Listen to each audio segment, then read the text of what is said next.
گے۔ بات یہ ہوئی کہ اللہ نے سب سے پہلے اپنے حبیب کے نور کو اپنے نور کے فیضان سے پیدا کیا، اور جب اپنے حبیب کے نور کو اپنے نور کے فیضان سے پیدا کیا تو اس وقت اس نور نے اللہ کی اتنی حمد کی کہ اس طرح سے نہ کوئی اللہ کی حمد کیا تھا نہ کر سکتا تھا، اس لیے کہ کوئی تھا تو کرتا، کوئی تھا ہی نہیں، اللہ کی حمد کر کیسے سکتا تھا؟ تو جب اس نے حمد کرتے کرتے حمد کا حق ادا کیا تو میرے اللہ نے اسے پیار سے کہا تو تو احمد ہے، اور اس کے بعد پھر جب اس احمد کی میرے اللہ نے تعریف کرنی شروع کی اور تعریف کرتا رہا، وہ بے نیاز رب کسی کی تعریف کرتا نہیں، لیکن محبوب کے لیے کرتا اتنی تعریف کی نہ اس سے پہلے کسی کی کرنا تھی اور نہ اس کے بعد اتنی کسی کی کرنا تھی، اس لیے کہ تعریف کرتا اس کی جو پہلے موجود رہتا، کوئی تھا ہی نہیں۔ اس لیے میرے اللہ نے اس نور کی بہت تعریف کی تو اس کا نام محمد ہو گیا۔ اس طرح احمد اور محمد اس نور کا نام رکھا، اور پھر اس نور کے فیضان سے نبیوں کی روحیں پیدا کی، عرش کرسی پیدا کی، لوح و قلم پیدا کیا، زمین اور آسمان پیدا کیے، چاند و سورج پیدا کیے، ستارے سیارے پیدا کیے، درخت و پتھر پیدا کیے، زمین و زماں پیدا کیے، مکین و مکاں پیدا کیے، چنین و چنا پیدا کیے، جن و انس پیدا کیے، حور و ملک پیدا کیے، جنت و جہنم پیدا کیے، ساری کائنات کو اسی کے نور سے پیدا کیا۔ لیکن پھر ایک وقت وہ آیا جب میرے اللہ نے چاہا کہ ذرا اپنے محبوب کا تعارف تو کرا دوں، تو انبیاء کی روحوں کو عرش پر بلایا اور انہیں اپنے کرم کی چادروں میں جو ہے وہ جگہ دی، اپنے غیرت کے پردوں کے سامنے بٹھایا۔ میرا اللہ آگے بائیں، آگے دائیں بائیں، آگے پیچھے، اوپر نیچے سمت سے پاک ہے،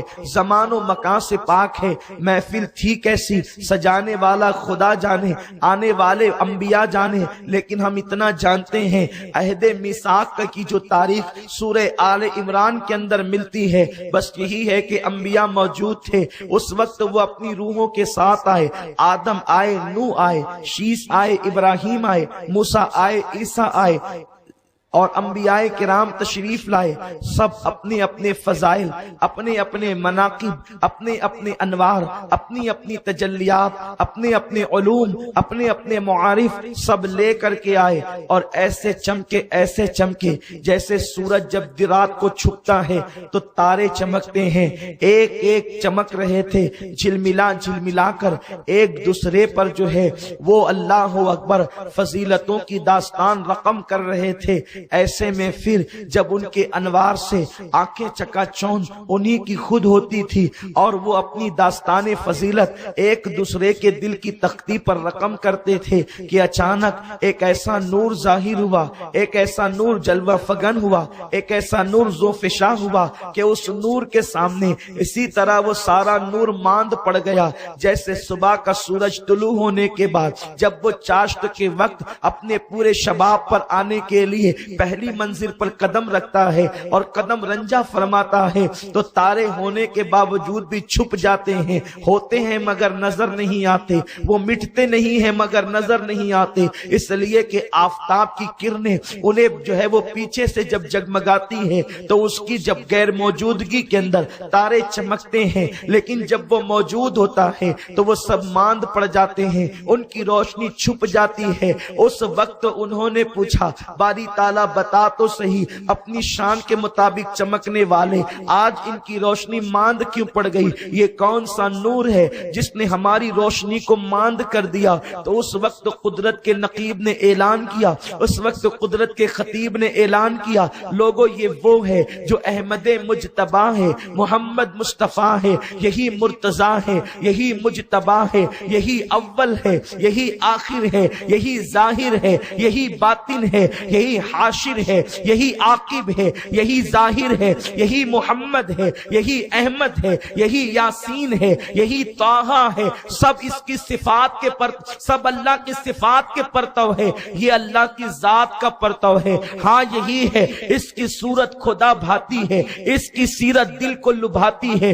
ہاں یہ وہی ہے جسے مکہ کی زمین پر پیدا کیا جائے گا تو 23 سال کی قلیل مدت کے اندر یہ کافروں کے گھر میں ایمان کی دولت عطا کرے گا، جانی دشمنوں کے دل جیتے گا، ابو سفیان جیسے اکڑو لوگوں کو خدا کی بارگاہ میں جھکا دے گا، وحشی جیسے درندہ صفت انسانوں کو آسمان ہدایت کا تارا بنا دے گا۔ ہاں یہ وہی ہے جس حلیمہ سعدیہ کی گود میں پرورش پائے گا تو حلیمہ رشک حورا ہو جائے گی، حلیمہ کا گھر رشک جنت ہو جائے گا۔ جب قدرت کے خطیب نے خطبہ پڑھا احمد مجتبیٰ کا، محمد مصطفیٰ کا، تو اس وقت تو پھر ایک عہد بھی لیا گیا، مشیت نے عہد لیا، بتاؤ یہ میرا محبوب، یہ نہ ہوتا تو تم نہ ہوتے، یہ نہ ہوتا تو عرش نہ ہوتا، یہ نہ ہوتا تو فرش نہ ہوتا، یہ نہ ہوتا تو ستاروں کی انجمن نہ ہوتی، یہ نہ ہوتا تو چاند کی چاندنی نہ ہوتی، یہ نہ ہوتا تو ستاروں سیاروں کا ایک دوسرے کے ساتھ گردش کا ماحول نہ ہوتا۔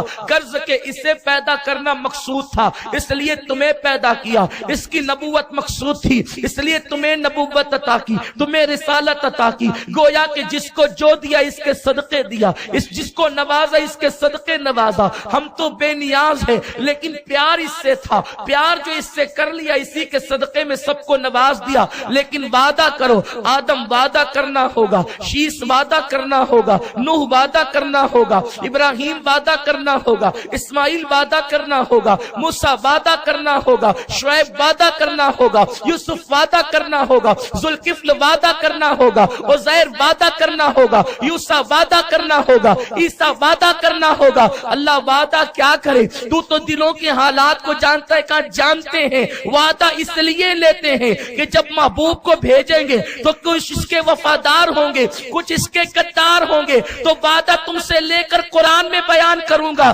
تاکہ وفادار پڑھ کے خوش ہوں گے اور غداروں کو بھی پتا چلے گا کہ جس کی غداری کر رہے ہیں اس کی وفاداری کے لیے نبیوں سے وعدہ لیا گیا ہے۔ تو ہو سکتا ہے کہ کائنات کے غدار جو ہے وفاداروں کی صف میں آنے کی کوشش کریں، اپنی بگڑی بنانے کی کوشش کریں۔ اللہ وعدہ کرے تو کیا کریں، ارشاد ہوا وعدہ کرو کہ جب تمہاری نبوت کے ڈنکے بج رہے ہوں، جب تمہاری سیادت کے ڈنکے بج رہے ہوں، جب تمہاری امامت کے ڈنکے بج رہے ہوں، دنیا تمہارے کلمہ پڑھ رہی ہو، اس وقت بھیج دوں اپنے محبوب کو تو اپنا کلمہ نہ پڑھوانا، اپنی امامت کے سکے نہ بٹھانا، اپنے خطبے نہ پڑھنا، اپنا کلمہ چھوڑ کر اس کا کلمہ پڑھوانا، بات نہ کرنا، اس کی امامت کے ڈنکے بجانا۔ سب نے وعدہ کیا۔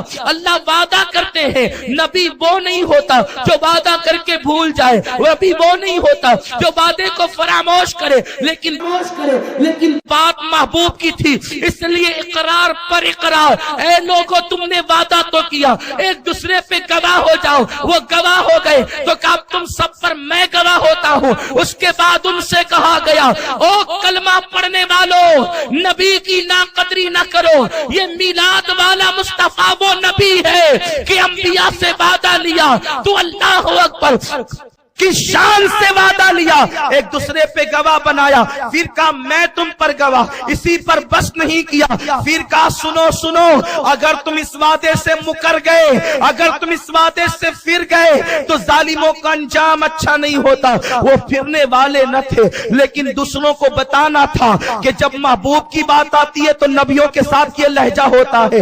اللہ اکبر، ارے جب حبیب کی بات آئی تو معصوموں کے ساتھ یہ لہجہ، جب حبیب کی بات ہے تو معصوموں کے ساتھ اس لہجے میں بات کر کے بتا دیا کہ تم کس انداز سے ہو، تم کس کھیت کی مولی ہو۔ جب معصوموں سے ایسی بات کرتے ہیں تو ظالموں سے کس طریقے کا لہجہ ہوگا، ظالموں کے ساتھ انداز کیا ہوگا۔ قرآن کی آیت سورہ آل عمران میں گواہی دے رہی ہے جس کو آیت میثاق کہتے ہیں۔ اللہ اکبر، اس کے بعد لیکن یہ نہ بتایا، توجہ فرمائے، یہ نہ بتایا